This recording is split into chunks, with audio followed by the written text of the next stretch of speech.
ஓம் சாய்ராம். எனதருமை பிள்ளையே, நடந்து கொண்டிருக்கும் சூழ்நிலையை வைத்து எதையாவது மனதில் நினைத்து கொண்டு யாரிடமும் வெளியில் சொல்லாமல் உள்ளுக்குள்ளேயே புழுங்கி நான் தவறு செய்துவிட்டேன் என்று உனக்குள்ளே தனிமையில் அழுது புரண்டு கொண்டிருப்பதை நான் பார்த்து கொண்டுதான் இருக்கிறேன். அழாதே, நீ அப்படி ஒன்றும் பெரிய தவறு செய்யவில்லை. யாரும் இங்கு செய்யாத தவறையா நீ செய்துவிட்டாய்?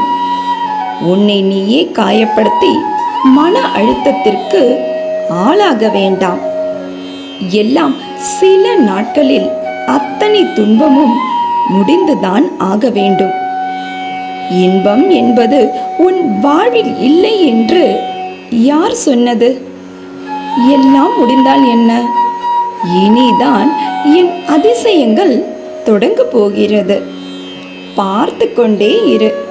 உன் வாழ்க்கையை நான் மாற்றும் தருணத்திற்காக காத்து கொண்டிரு. அன்று சொல்வாய், எனக்கு நன்றி சொல்ல ஓடோடி வந்து நான் கேட்டதை எல்லாம் கொடுத்து விட்டீர்களே சாயப்பா என்று ஆனந்த கண்ணீருடன்.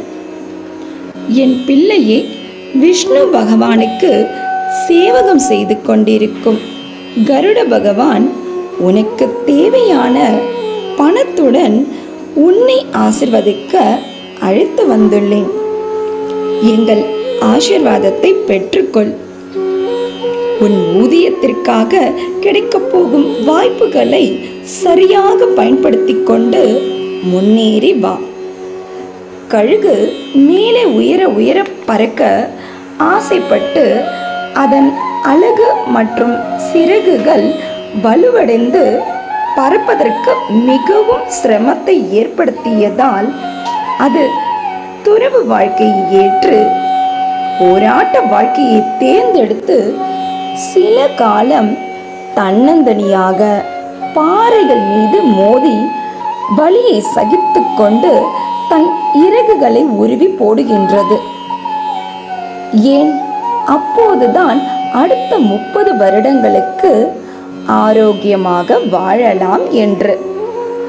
5 அறிவு ஜீவராசிக்கு கூட தனது வாழ்வாதாரத்திற்காக பெரிய போராட்டத்தை எதிர்கொண்டு வெற்றி அடையும் பொழுது 6 அறிவு பெற்ற மனிதனால் போராடி ஜெயிக்க முடியாதா என்ன?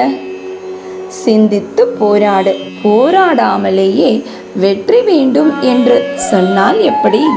போராடி ஜெயித்து உன் தேவைகள் அனைத்தையும் பூர்த்தி செய்து கொண்டும் உன்னையே நம்பியிருக்கும் உன் குடும்பத்தின் தேவையை பூர்த்தி செய்து கொள். ஒவ்வொரு நாளும் ஒவ்வொரு நொடியும் நீ உன் புதிய சந்தோஷமான வாழ்க்கையில் அடியெடுத்து வைத்து கொண்டிருப்பதை போது நடந்து கொண்டிருக்கும் சூழ்நிலையில் இருந்து உணர ஆரம்பி. நல்லதே நினை, நல்லதே நடக்கும். இன்றும் என்றும் என்றென்றும் உன் சாயப்பா உன் அருகில். வாழ்க வையகம், வாழ்க வளமுடன். ஜெய் சாய்ராம்.